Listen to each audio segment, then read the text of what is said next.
Hop, nouvelle vidéo, bienvenue sur la chaîne Comics et Calembour. Et suite à ma vidéo sur le top 10 des persos les plus puissants de DC Comics, certains m'ont fait habilement remarquer que je n'avais pas parlé du Milkman Superman. Alors j'avais dit que je faisais pas les persos trolls et que c'était un top hiérarchique, mais c'est pas grave, aujourd'hui on va lui consacrer une vidéo à part et ça va être très cool. Alors sortez votre meilleur lait entier pasteurisé, votre meilleure vache limousine et votre meilleur Roquefort, car aujourd'hui on parle du Milkman Superman. Le Roquefort c'est du fromage de brebis, je sais, générique.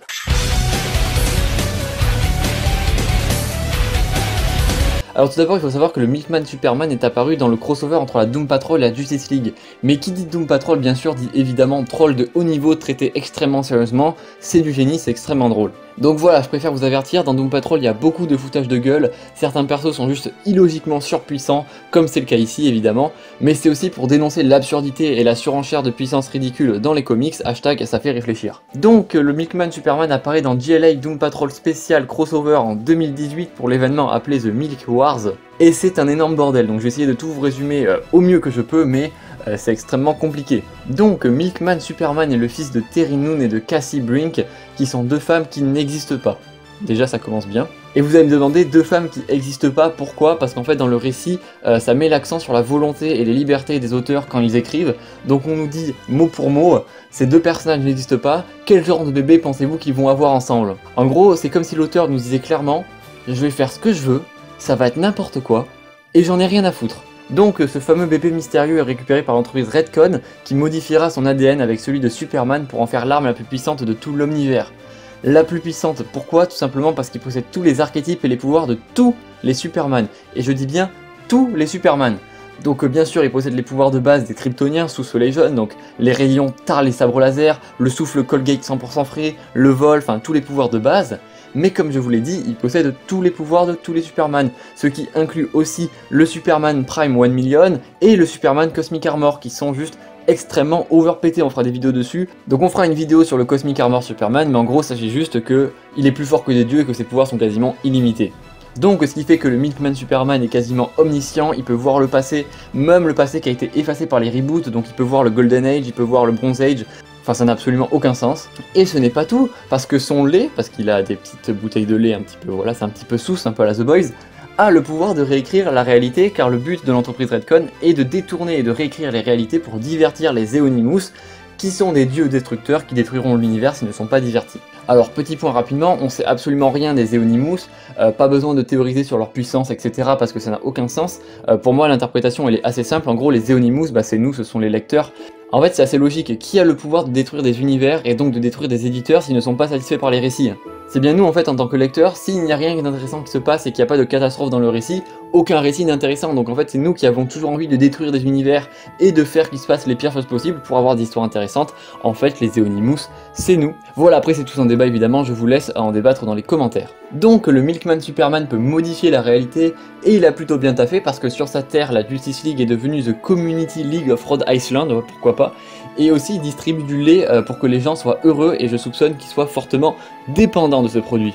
Donc pour ce qui est de l'histoire de l'événement Milk Wars, la Doom Patrol alliée à la Justice League of America, donc avec Batman, Atom, Le Rayon, Killer Frost, Vixen, Canary et aussi Wonder Woman et Lobo qui sont amenés pour l'occasion.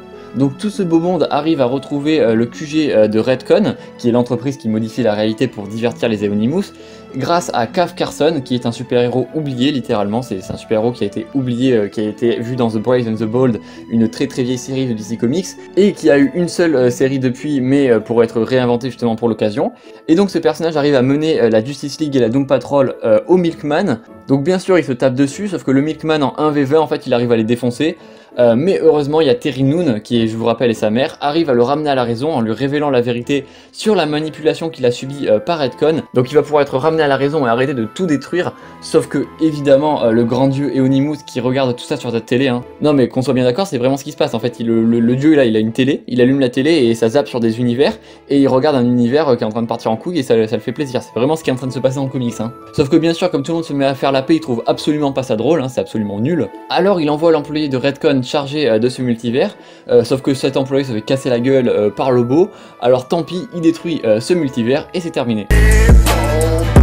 Donc voilà visiblement à quoi ressemble une destruction de multivers en bonne et due forme. avec un petit clin d'œil au fait qu'à la base Gerard Way, donc l'auteur de cette histoire, écrivait des fanfictions sur Doom Patrol et que c'était tellement stylé qu'il a réellement été engagé pour écrire du Doom Patrol, ce qui est beaucoup trop cool. Mais c'est pas fini car dans les pages d'après on voit une création naître. Elle se lève doucement, un multivers commence peu à peu à se former autour d'elle avec son infinité de possibilités, et peu à peu, naviguant entre les cases, elle rejoint sa création pour y poser un œil protecteur sur cet univers en paix bien sûr, jusqu'aux prochaines Milk Wars. Donc voilà, globalement vous en savez plus sur le Milkman Superman, je vous invite vraiment à lire ce spécial Justice League Doom Patrol, c'est super drôle, c'est beau, il y a vraiment plein de personnages, ça fait un très grand crossover, et franchement lisez-le parce que ça fait réfléchir du coup sur l'absurdité en fait de la puissance dans les comics. On en parlait justement avec certaines personnes dans les commentaires de ma dernière vidéo en disant les personnages des comics étaient de plus en plus puissants, surtout chez Marvel c'est l'énorme bordel, mais chez DC Comics c'est quand même très con aussi, et donc là l'auteur s'est dit bah je vais troller, je vais faire un Milkman Superman, un perso qui sera omniscient, omnipotent, qui pourra voir les anciens comics, qui pourra comprendre limite qui est dans un comics.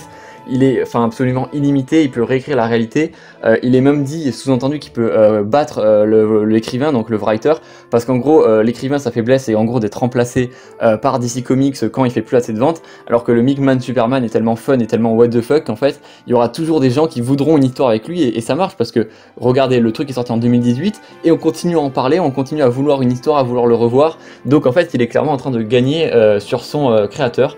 Et je trouve ça très beau, c'est vraiment méta littéraire, c'est super drôle d'avoir fait ça, franchement c'est... Bah après évidemment Doom Patrol tout est excellent, c'est du génie, mais là Gerard Way a vraiment fait un travail d'écriture qui est absolument déjà ultra fun quand tu le lis, et en plus qui te fait réfléchir après, donc c'est...